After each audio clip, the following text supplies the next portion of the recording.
Complete nonsense हे माझं नाही, एनव्हिडियाचं CEO जॅन्सेन हुआंगचं वाक्य आहे. सॉफ्टवेअर सर्व्हिसेस मधले जॉब्स कमी होणार का, या सर्वांना पडलेल्या प्रश्नाचं हे त्याचं उत्तर आहे. आणि ते पटवण्यासाठी तो कारण काय सांगतोय.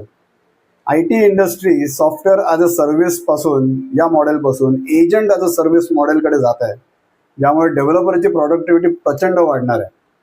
पण त्याचमुळे सर्व्हिस कंपनीजकडे क्लायंटचे काम खूप अधिक प्रमाणात येणार आहे आणि त्यासाठी हायरिंग वाढवावं लागणार आहे.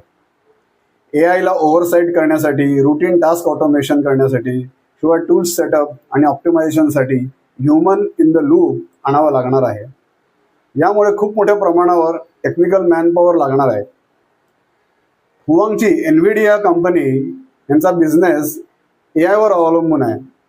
तो वाढता राहण्यासाठी तर तो असं बोलत नसेल, कदाचित असेल हे आपल्याला माहीत नाही, पण तो म्हणतो त्यात थोडंफार तरी तथ्य आहे का किंवा असेल का, तुम्हाला काय वाटतं ते आम्हाला सांगा. आणि आम्हाला काय वाटतं ते सुद्धा ऐका. कुठे ऐकाल? 5 जून रोजी यूट्यूबवरच्या आमच्या स्किल्स संवाद या चॅनलमध्ये आमचा नवीन एपिसोड येतोय AIवरचा.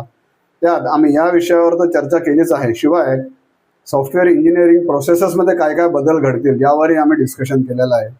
तेव्हा आमचा स्किल्स संवादचा नवीन एपिसोड जरूर पहा आणि तुमची प्रतिक्रिया आम्हाला द्या.